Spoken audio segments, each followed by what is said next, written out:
McKeel, thank you so much for joining us today on the Athletics of Business podcast. I appreciate you taking time out of your crazy schedule to be here with us. It's great to be with you. So many great things to talk about, but obviously right now we're in the throes of the COVID-19 pandemic, global pandemic. I have to imagine it's impacted your world quite significantly. And one of the things that you and I share a firm belief in is the fact that, we want to grow through this. We don't just want to go through this. So can you talk a little bit about how you're doing that with Hagerty right now? Yeah, of course. Happy to. And you're right. I think this is certainly impacting every sector, every industry, I'm sure every business in some way. Some, I think it'll actually accelerate change for the positive.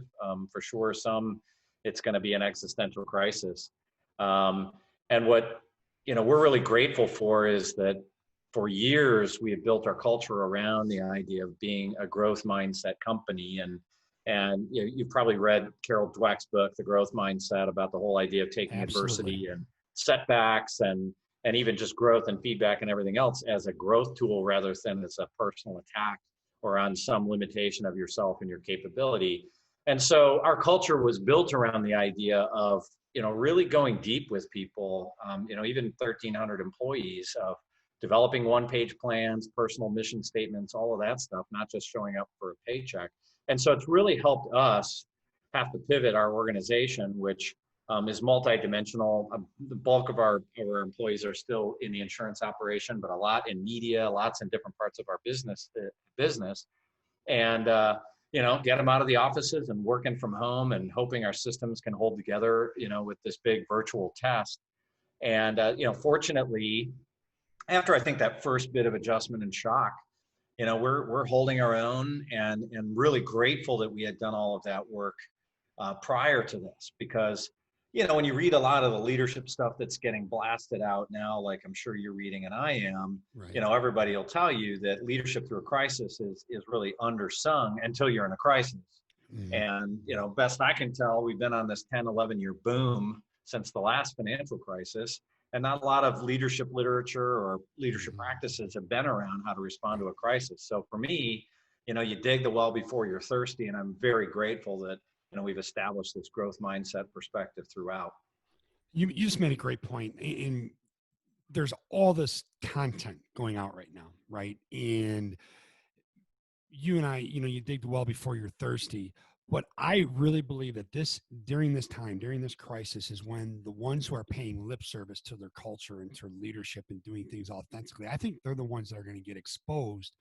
And I think folks like yourself and folks like the great leaders at Hagerty, when you get to the other side of this COVID, and we don't know when that's going to be, whatever it looks like, whatever it's going to be, I think you're going to be that much stronger and that much better for it. Can you talk into that a little bit?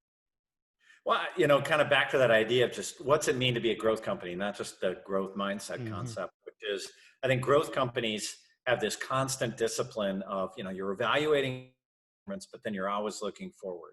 If anything, sometimes as a growth company, and we grow year over year organically, double digits, sometimes you forget to celebrate along the way that you're doing well. Right. Yeah. Because it's like my mind is always forward. I'm always thinking out in front to make sure that if there's a limitation of the business, it's not a limitation of our vision to create a better future. And, so when you're in a situation like this and like the future comes slamming right up to the present, right? And you're not sure you're going to have a future, and your time horizon kind of shortens. It's tough for leaders who are, want to get out there and want to think about the future when all of a sudden you're worried about cash or something like this, or, cash management. And again, I still think that if you can reintroduce people to themselves as human beings during a crisis like this, you get them responding to you. You see in the war movies or whatever, in dramatic representations of a crisis or something terrible happening. And what do the best calm leaders do? Breathe, just breathe. And so one of the first things we needed to do, working remotely with this many employees, was I needed to get everybody breathing, right. Because even my amateur reading about neuroscience was that, when people are freaking out and adrenaline is pumping through their bodies and are not, they're worried about finding toilet paper, they're not thinking about strategic plans or balance sheets or anything else. They're thinking about something else. And so, this little trick, I think, of taking the time just to have a quiet moment with your team. I started doing these daily videos out to the whole employee group saying, we're going to just take one breath together. And tomorrow we're going to take two breaths together. And it seems a little hokey at first, but you get people relaxed and you just tell them, it's going to be okay. We're going to get through this. I don't know how, I don't know when, but we're going to get through this and we're going to get through it together. But I need you to breathe so you can listen right now. And if you're not breathing or you're taking shallow little breaths, you're not listening, you're not learning. We can't actually make the pivots we want to make if we can't do those things. So I've done a lot of my communication has been around just doing very human stuff. Just, organizing the basement. Are you making your bed in the morning? Are you sticking to your exercise routine? Have the habits that we talk about in our one-page plans held up, or which ones have broken down? And are you listening to that? So, I like to go deep with people because I think that that's how you get the best business performance out of them. In going back to, you reintroduce people to themselves and allowing them to be very human, and that's very significant. So how do you do that? How do you not only allow them to be human, but almost encourage them? Well, a lot of, I guess what I've learned about things like this and a lot of the reading and studying I've done about this, again, I started with just like the physical side, are you sleeping? Are you exercising? Are you keeping your little habits? Are you, drinking way too much at night? Whatever it is just, say, hey, look, feeling fear is okay. Feeling afraid or feeling anger or feeling, whatever, like tough feelings, difficult feelings right now is very normal. That's human. Acting on it is, or acting in a really bad way on those negative feelings are where a lot of mistakes can happen.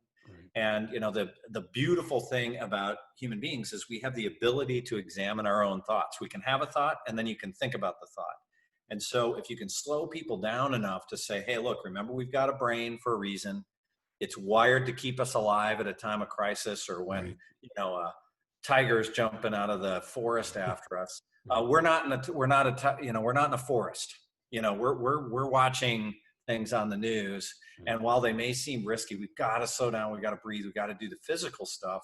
So then you can do the real mental work to figure out the best way to respond. And for the leaders of an organization, it's even more important because you're not just leading people through the reality of your business crisis, you are leading people through their fears. And maybe you don't know when you're going to get out of it, or even if you can, but you're responsible for leading both dimensions. You don't just lead minds, you lead hearts. And this is, when it works, this is when that kind of effort pays off. Right. There's so much unknown, so much uncertainty. And as a leader, you're human as well. And I've always believed that a leader needs to be the face. Well, a coach needs to be the face his team needs to see, and when they need to see it. Can you talk about personally what's been challenging for you as you help your employees cope with working from home and all the pressure surrounding this coronavirus and how you've worked your way through that? Well, one of the first things we did was institute these kind of daily videos, just short little 2-minute, 3-minute things, what I was working on. I started a journal of kind of just leadership messages I wanted to get out. And I decided to be very vulnerable in a lot of it, like when I gave myself my first coronavirus haircut, and my daughter helped me. Or one day we started a family practice because we're all here at the house of going for a walk in the afternoon. And, you and I were joking about the weather before we got on this interview, and we had a few days of decent weather. We go out for like the third day and it is just like snowing sideways, and I get angry. Like I look up at the sky and I'm like, oh, come on, literally I'm like out of a movie, shaking my fists at the sky, and my wife looks at me like that's kind of a dumb thing to react to. And I shared that with my team really openly. And so what I did is I said, hey, after that walk, I came home and I grabbed that great book, the little book of Stoicism that Jonas Salzgeber, I think is his name, wrote. And one of them is, hey, look, things like the weather you have no control over. So don't have reaction to them. It's just not worth it. And just those little reminders. And I just took my employees through that one morning of like, hey, here's the stupid thing I did last night. How you doing? And I just think showing that vulnerability. My view is that trust in a leader is built by showing some vulnerability. That idea of the mythical strong person who just stands up and is tough and has a perfect vision for the future is a dream in my view. You got to show vulnerability too. and then you can lead hearts and minds. I love that. And vulnerability is such a big piece of the puzzle here at the Monitor Group and what we do. Let's talk a little bit more about that. What are the outcomes when you make yourself vulnerable to your people? Some of the things that happen on the other side of that. I learned a long time ago that helping people identify feelings is a way to get them through things. And I can't remember the consultant or whatever. I was at some YPO gig somewhere, and this guy said, "Hey, when you ask somebody how they're feeling and they say they're stressed, that is absolute nonsense." He actually said it was BS, right? Can I say BS on your podcast? Absolutely, Anyway, you can. and I said, he said it's BS. Stress is a BS word that means to you what you should be hearing when somebody says, "Hey, I'm really stressed." What it means is, don't really ask me how I'm feeling. Or it means I'm so frenetic, I can't even identify the actual feelings that I'm feeling. And so what a real highlight of someone working through difficult stuff is, can they name their feelings accurately? Is it, I feel vulnerable, I feel out of control, I feel angry, I'm literally frightened of this virus, whatever it is. Like, can you explain in more detail? The more words they can use to describe how they feel, you're getting them somewhere, you're moving them through stress. And that's how you work through vulnerability. Because in this world where everybody is you know fearing their work review, their annual performance appraisal, you're supposed to not show your vulnerability. I think that's nonsense. I like it when people show their vulnerability, but I do it by saying, like, can you name your feelings with more accuracy? Mm-hmm. Can you tell me really how you're feeling? Because it'll tell you a lot more about them, and you can help them grow a lot more. Well, and that's just it, isn't it? I think when you make yourself vulnerable to your people and they realize that they can trust you, they're going to open up more to you. Like you said, guide them to identify their feelings, but that's going to get more buy-in. It deepens the trust and allows you as a leader to put them in a better position to be successful along the way. Spot on. I mean, that's just it. When people say, "Hey, I want to be greatly respected," Mm-hmm. then you have to say, "Well, you have to be respectable." And a lot of what I think is being respectable is you have pretty good daily habits. You kind of take, you're kind of make the bed in the morning kind of person. Doesn't mean you have to be an uber geek about everything, but you tend to have a dependable way that you carry yourself, Mm-hmm. even if you admit to fault, even if you admit to vulnerability. Mm-hmm. And then you show what those vulnerable things are. Hey, look, I'm having a tough time with this, or I'm really struggling over here with X, Y, or Z. And I think that it's the only way to create that kind of respect and that feeling of trust, is to start by showing vulnerability first. And we don't know how long this is going to last, right? So you showed a vulnerability. You're helping your folks grow through this. But where does your focus happen? Are you dealing in terms of sprints, like 2-week sprints, 1-week sprints, or how are you talking to your people about a time frame that might be different than what you were doing before all this happened?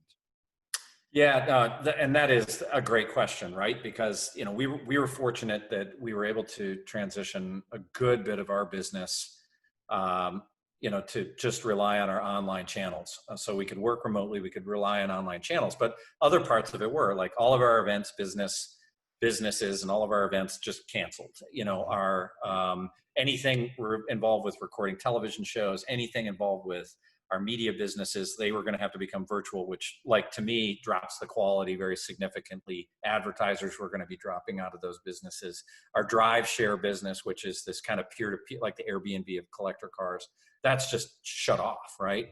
Wow. And so for a lot of it was, okay, first and foremost, are we going to survive this? You got to be asking those questions, and you have to be answering them soberly rather than just trying to fix it. If I've ever made a mistake in my life in the past through these crises, is I start fixing before I understand how bad it could be, or just the gravity of how bad it could be. Right.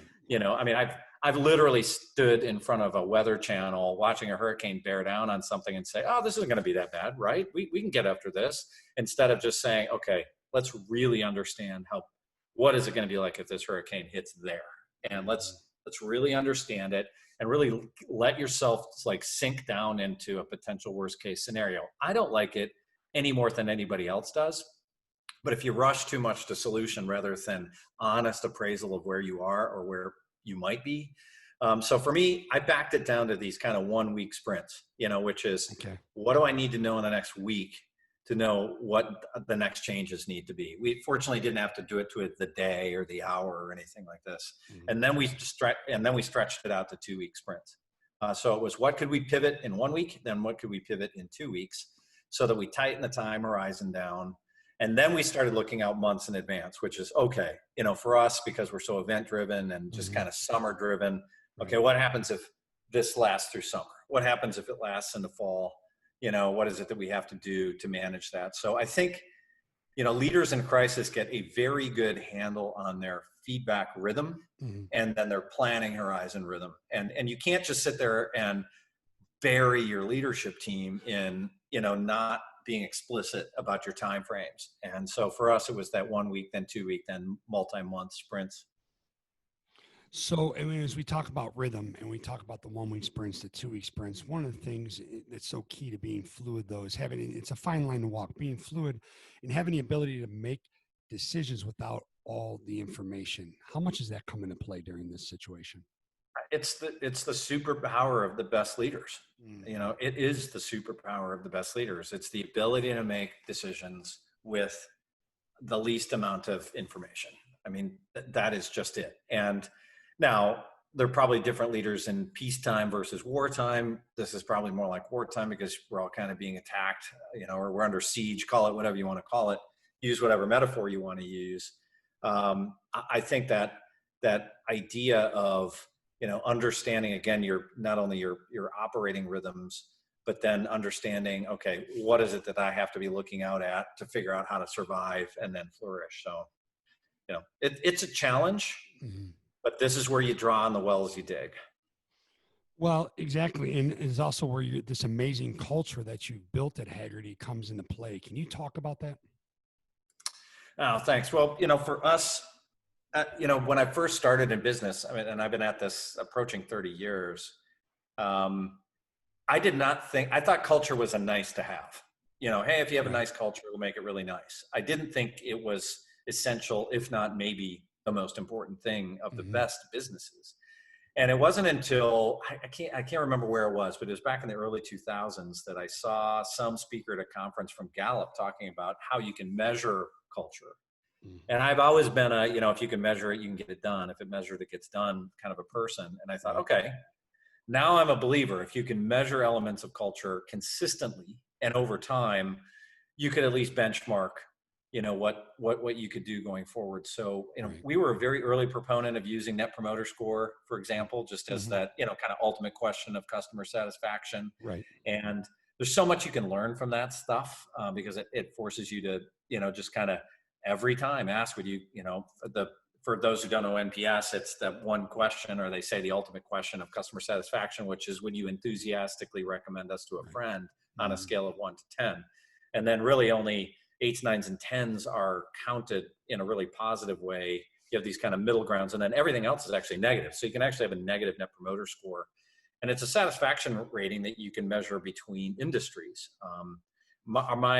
If you look at the insurance industry, the Net Promoter Scores are pretty low, right? 30s, 40s. We're an 82, very high in just from an insurance standpoint. But we do a lot more than insurance, so it's not surprising. But I like that because that's one measurement of culture that now you can work on, whether it's in a time of crisis or a boom time. We also use the Gallup engagement survey process where you're constantly asking these surveys of people, do you know what's expected of you? Do you have friends in the office? Do you feel like you get regular feedback? It's a fairly consistent set of questions. Right. But then you kind of, I don't think you have to be obsessive about reading every Glassdoor review. I don't think you have to, go for every award. We've been a great places to work business, year over year over year. And I like putting our business through that process because even just applying, getting all the feedback through the process, you can come back and say, okay, daycare keeps coming up year after year, and we do not have a daycare solution. So eventually this is just not something that you can choose to, because there isn't the right real estate to do it. You can't just choose to never do it. So that's one of the things that we will solve in the next year or two. My view is culture starts with the willingness to measure it, no matter how ugly it might be. and Right. then just facing it down like everything else we do in business, and creating disciplines and habits around making it better. Right. Now, were there any surprises for you at first when you just began when you began to measure culture? I think that our impression that being nice is not the same thing as being kind. We're Hmm. Midwesterners, Hmm. and that idea of kind of low on the conflict end, not running a real sweatshop type work environment. But I think people would have said we were really nice in the early days of the business, and Right.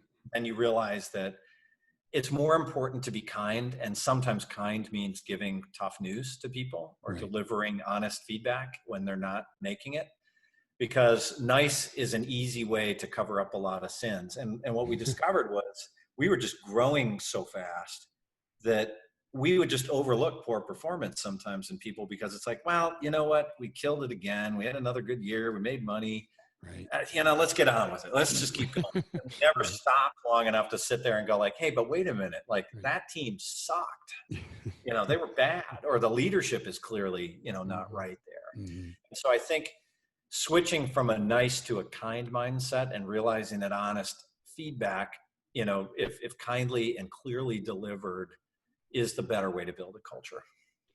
So along those lines, as you work on your culture and you grow it, I mean, we know today's workforce wants what? They want three things. They want to know that they're valued. They want to know that the work they do has meaning, that's important, and they want to be developed. They want to be coached, which you folks do all of that. So what is so key to you folks attracting the top young talent in the industry?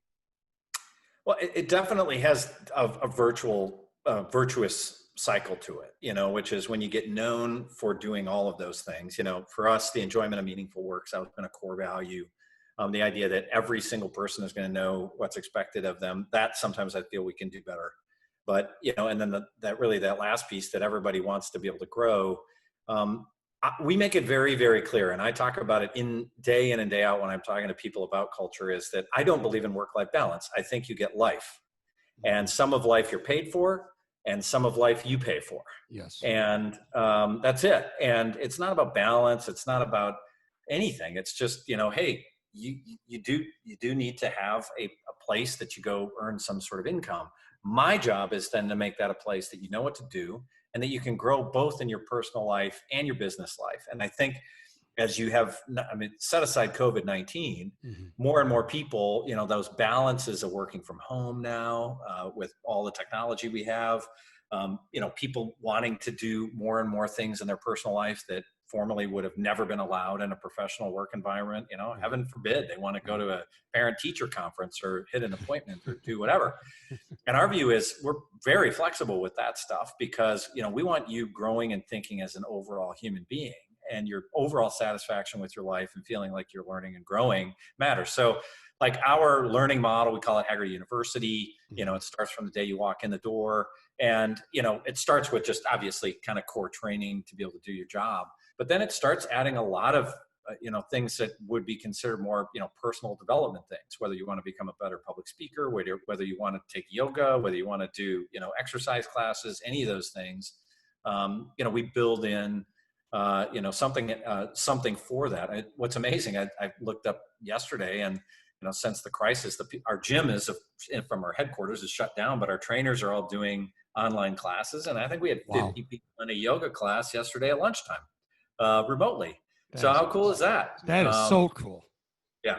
That But you is. got to do that stuff. We need them healthy. We need them ready, and we need them thinking, because Mhm. we got a lot of problems to solve, a lot of opportunity to create. Yeah. Now here's a quick question, and this just popped in my mind. So as this extends itself, as the the coronavirus and the pandemic extends itself, and folks are away from the office more, do you find that more are jumping on the different things you offer, like the yoga classes, or are people kind of maybe falling off as it extends itself?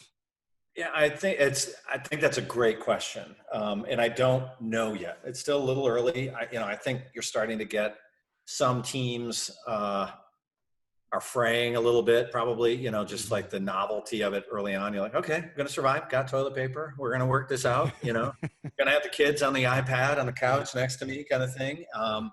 And I think if this went on forever and ever like this, you would struggle maintaining the kind of culture that we need and we're proud of. So it is going to have to come back to some different kind of balance as some people have sort of started to drop off. We've actually had some people, who originally went home, were trying to work remotely, and finally they called uncle and they said, hey, look, I get it. You've been really generous to keep us all going. I need a voluntary furlough or something because I just can't manage with a house full of kids and, all of that stuff. And we're just trying to be as, generous and manage it as well as we can. My hope is that this gives us in our business and in a lot of businesses a chance to really reevaluate what working from an office or working from home productivity looks like. We've seen a massive jump in productivity out of a number of the disciplines in our business because they're not distracted by meetings and other kind of just crap around the office. They can sit down even for 2 or 3 hours and get a day's worth of work done in a really focused way, and then go have lunch with their family. How cool is that? I mean, that's so cool. And we had talked earlier, and one of the things you said to me that really stuck with me was less meetings, right? And you're discovering these huge efficiencies. And the other thing you talked about is how high you bounce when you hit the ground. Can we talk into that a little bit? Yeah, there's that great image about resilience, which, people talk about what resilience is. If you were to take a wine glass or something and drop it from shoulder height, it's going to shatter because it's not resilient at all. If you took a rock, it's going to thud and hit the ground. If you drop a tennis ball, it bounces low a couple of times. But you take like a super ball, it bounces really high. It may not bounce completely back up to shoulder height, but that's the image you want for people, in their mind, is that it's, look, in life, you fall down, businesses fall down. We are going to hit these things. There'll be another pandemic someday, maybe in our lifetime. I bet it'll be managed a lot better than this one. Set that scary thought aside. But the idea is to make yourself resilient. So you bounce really high. Another image I've heard before is, try to jump really high standing straight legged. You can't. You got to crouch down and jump up, or, a boxer, you got to pull your fist back to punch through. And so I think the idea of resilience being that super ball is the image of what we need to think about as individuals and as businesses, which is what makes you more resilient. Is it, well, for us, clearly, we had never really given this remote work enough chance to even think about it. I mean, what we're doing now was unimaginable to think about it, that it could work so well 6 weeks ago. Could we make it better had we had more time to plan? Heck yes. And we'll be ready for it. So, I think if people just take that inventory, okay, where was my business not resilient before, and where could I make it more resilient in the future on the other side? It's a great exercise, and you'll feel like you're off defense because you're working on something, I love that. And that's so important, because what I've found that's happened with some of my clients is like, man, we weren't working on this. Is it not too late to start now, but are we behind the 8 ball because we haven't, as opposed to taking the mindset of being, stop playing to not lose, stop playing not to lose, but let's figure this out now and let's start moving in the right direction. Wow, that's exactly right. Some people, their business is just so vulnerable to this that they just literally have to shut down and wait, hope that it doesn't go very far. But even then, my wife, she works at Hagerty, but she also has a restaurant that has a charity concept to it. It's called the Good Bowl, where it's a Vietnamese noodle place where every bowl of noodles you buy, you get $1 that you get to donate to charity. That's awesome. And they pivoted very quickly to a bunch of stuff at the restaurant. One, they had to go to takeout only. And then they shifted the charity model to help support hospitality and restaurant workers who were, being laid off everywhere, and allowing people to buy their tote bags so that they could donate 10 extra dollars to hospitality workers. And what was interesting about it, because everybody's freaking out in the restaurant industry, is even just that creativity of thinking about what they could do. Could they reimagine the business on the other side? Or what could they do in the meantime? Like, just the creativity of it was fun.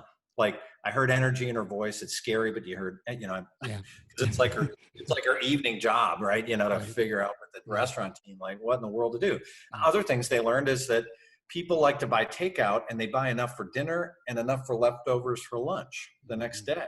Right. They never would have known that had they not gone through this and said, well, maybe takeout's something we should focus on, and maybe we should create that one day meal planning for the day after. So people buy a little bit more, the order size is How bigger, about that? and they get one more meal out of it. I mean, Yeah, it's that's awesome, right? that is. How about that? You know what I'd love to do, and you can just send this to me.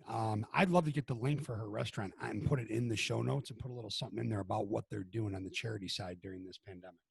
Yeah, will do. Yeah, I mean it's a super cool model, and nobody is dying to go into the restaurant business who's not in it, Right. and but she said if I could combine her two passions, which was bringing great Vietnamese food to to Americans, and then charity, it's a pretty cool business model.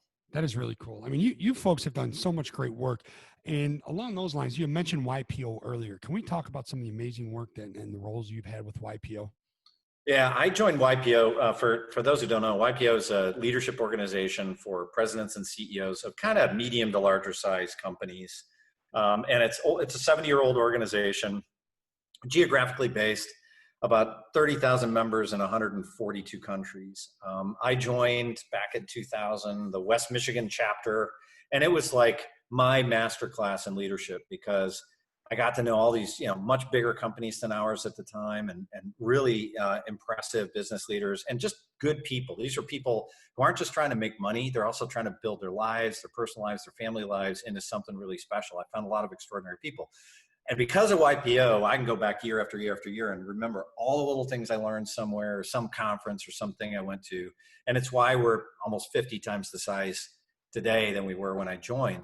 But I got involved in leadership in YPO, and I kind of started in the Michigan and then the region, the Midwest, and then I got on the global board of directors, and then I was global chairman of YPO in 2016 and 17.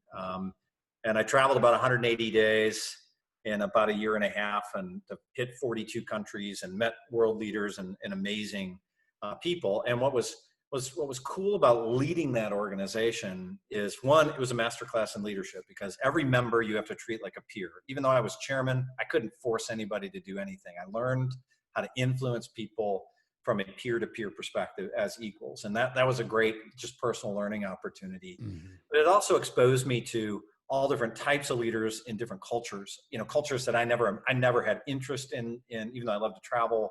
Mm-hmm. I didn't have that much interest in learning from. All of a sudden I'm like, oh my gosh, I'm about to do a 2-hour interview with President Paul Kagame, the president of Rwanda, who rescued his country from the worst famine and war situation ever, and now it's like a little mini Singapore. What can I learn from this guy? Right. And so it was really a magical opportunity. Wow. To not only up my own leadership game, but to get a network of just global level leaders that I was fascinated by, but would have never had a chance to actually meet. So I have to guess that some of the leadership lessons you learned in that master class of leadership helped you turn Hagerty from a small local insurance agency into a global market leader. Yeah, oh, for sure. It just all of a sudden I saw like, oh my gosh, there's so much opportunity out there. And again, don't let your own vision for your business be the limitation on it. I mean, maybe you don't have the balance sheet, maybe you don't have other things, but like, don't let your vision be small. Mm-hmm.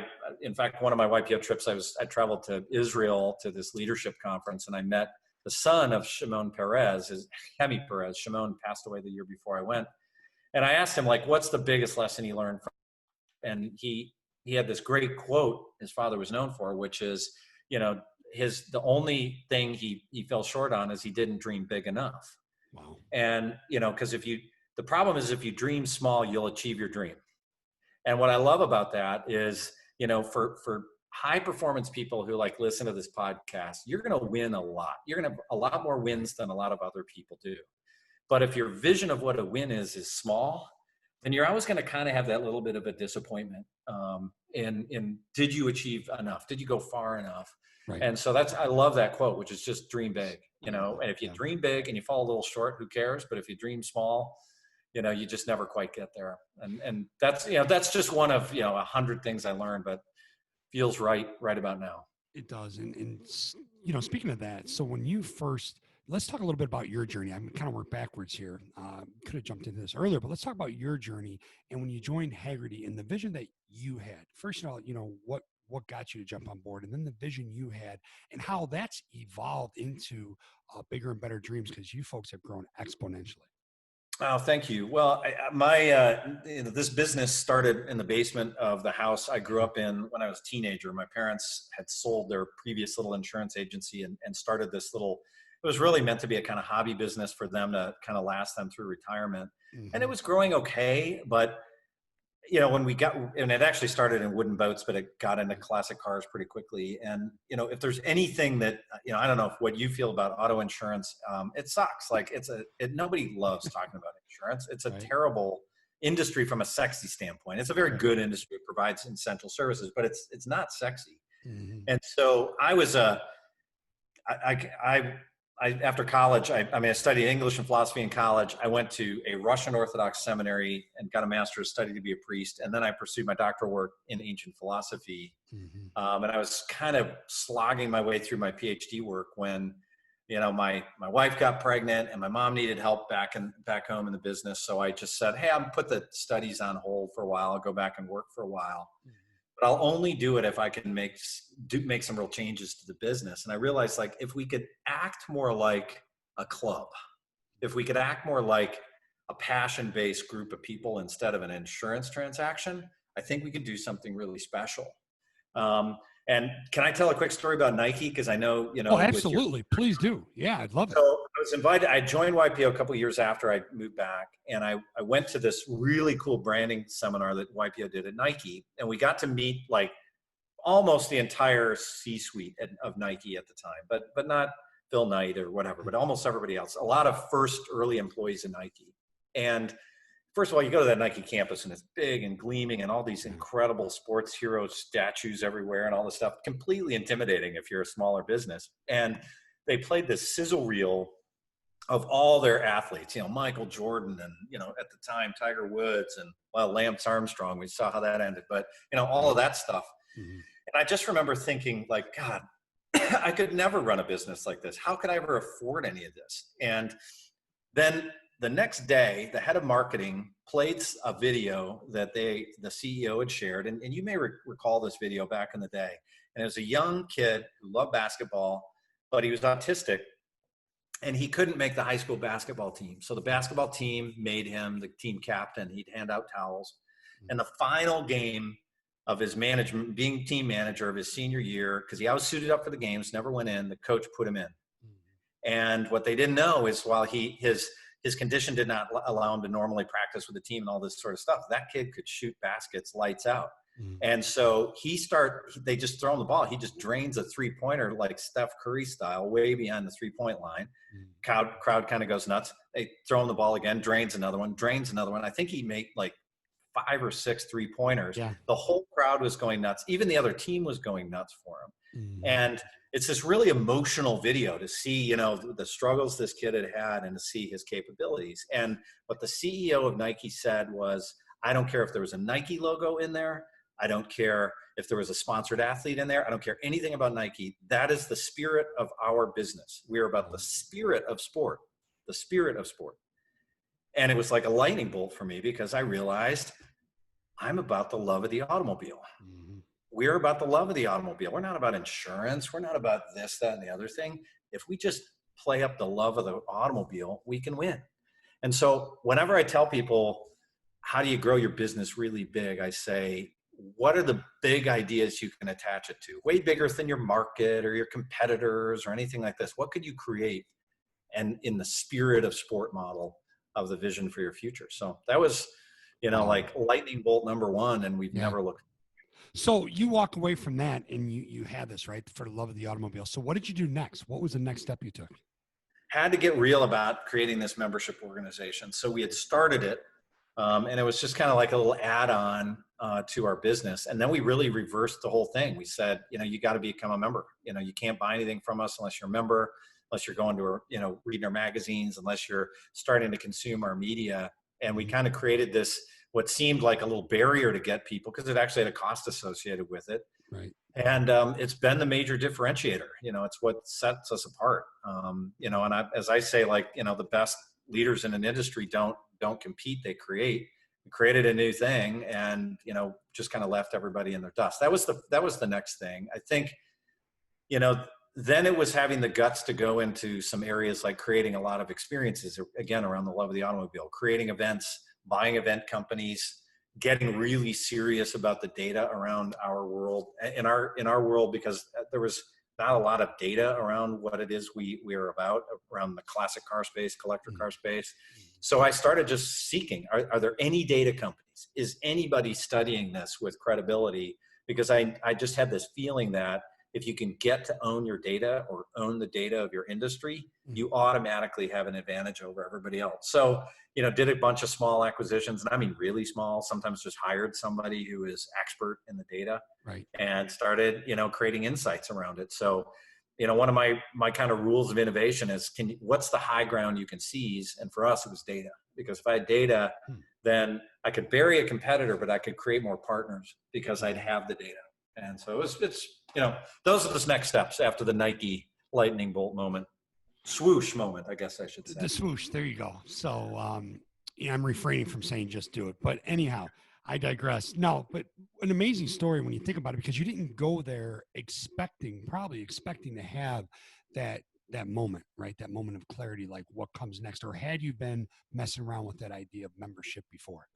Well, I had started it, but I didn't know how to right. sell it internally, right? Right. So often we, as leaders, if you have a little bit of a, kind of visionary streak, it's hard to translate that vision into anything for anybody and internally. And so you spend half your time just trying to convince your team that it's a good idea, rather than, oh, there he goes again, off to another conference. What cockamamie idea is he going to come back with? And I get that all the time, but that was one of those that gave me something that I could, it created a metaphor that I could get people to hang their hat on. If that's how Nike could do it, right, then that's how we could do it. And, I learned a lot of other things there too. Like one thing, when Nike wants to enter a new market, you know what they do first? I learned this. They sell t-shirts. Brilliant.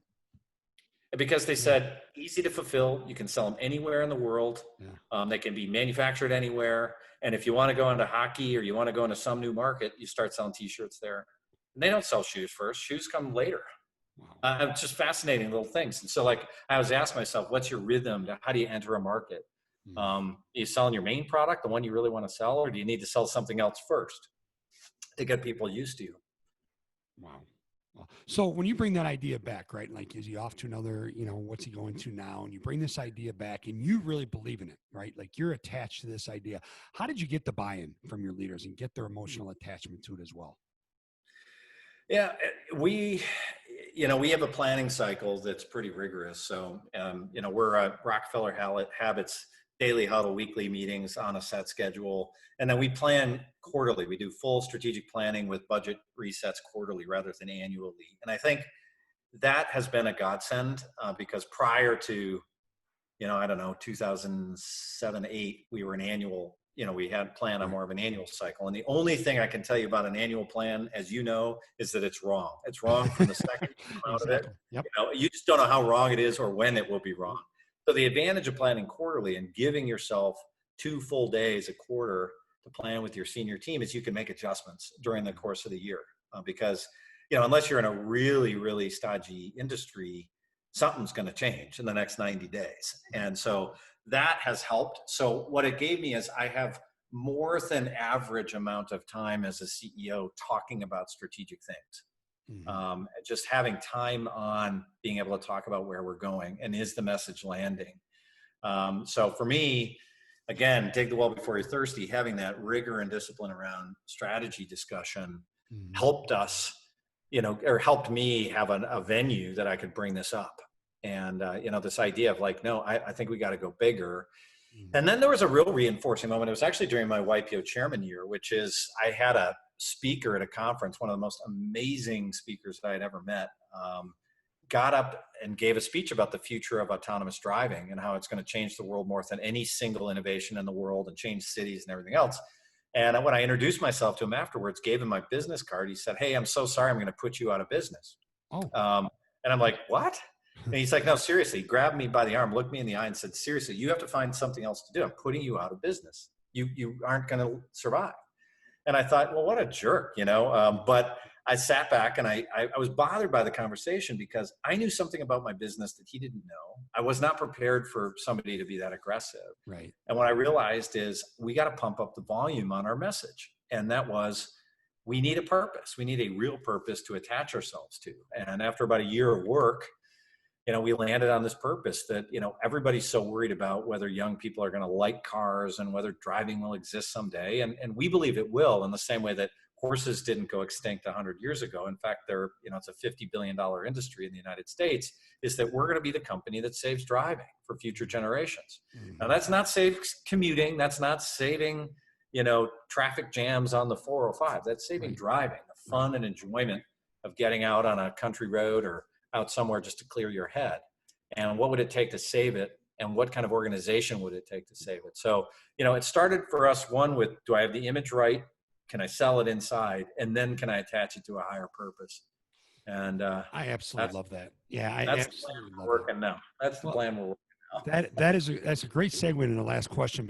Before I ask you the last question, McKeel, where can our listeners find out more about Hagerty, find out more about you and all the great work that you're doing as well? No, thank you. Really appreciate the time with you. You ask great questions. Like I said, I love your work. And I love, your incisive views of leadership, and appreciate the questions.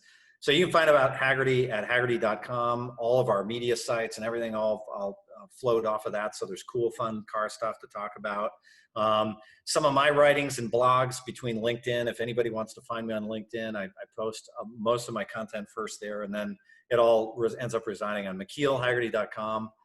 So happy to, connect with anybody through there or LinkedIn, and I love carrying on leadership discussions. So appreciate it very much. And you also contribute articles to some other platforms, don't you? Yeah, lots of other ones. I mean, I guess my time in YPO kind of made me a little bit of a, leadership junkie, and I love studying high performance leaders. So I write on it all the time. And, fortunately, YPO still asks me to interview some of these world leaders and folks. So we had to cancel our global conference, so I didn't get to meet a few this year. So I'm long overdue. But. Well, I've watched a couple of them, a couple of videos. I absolutely love them, which leads me to this last question. Is we talked about pumping up the volume, with your purpose, right? How do we, because we know we spend so much time telling folks, especially the younger generation, you need to be a better leader, but we don't spend enough time developing them in leaderships. How do you go about it? Let's get real specific. How do you go about pumping up the volume on leadership development at Hagerty? Well, first of all, the world needs leaders. We can't suddenly go a generation without having leaders who are, worthy and trying to make themselves worthy and capable of leadership. So I think there's some of it. It's just intent. People who want to succeed have to be willing to invest in themselves as leaders along the way. For me, is it important to get an education, all that stuff? Sure, it is. But you have to be willing to invest in yourself, because you have to be willing to get out there and do unique stuff. You are going to feel alone. And I'm a big proponent of developing the kind of personal habits of leadership. I'm a believer in meditation. I'm a believer in rigorous physical fitness. I'm a believer that you can outlearn your competition. So you better have an actual learning plan, not just read a book now and then. If you have degrees or want to get degrees, great. I don't think that's necessary. I think it's more about creating yourself as a lifelong learner so that you can outlearn your competitors. I just think there are these disciplines that leaders need to have, but it starts with that intent. I want to be a leader. I believe the world needs leaders, and I'm going to make myself into that kind of person, because what I love about the human mind, that the thing that I've learned about it all these years, is it's a Swiss Army knife. It is capable of learning almost anything to a master level degree. You just have to set your effort to it and do it in a disciplined way. If you don't understand economics, well, learn economics if that's what you need to learn. If you need to learn finance, learn finance. If you need to learn global supply chain or learn another language to do business there, then learn it. Right. That's up to us. That's up to you. What a great way to wind this down. McKeel, I cannot thank you enough. This was an amazing conversation. I really wish we had more time. We could talk forever. Well, let's get together. We'll do it again sometime. Absolutely. Thank you so much. I appreciate it, and best of luck, with continuing to grow through this situation right now. Yeah, well, and everybody out there, stay healthy, stay safe, get yourself ready for the bounce. The world is going to need leaders out there to lead us through to a better spot. And I don't know about you, but I'm going to be ready for it. Amen. I appreciate that.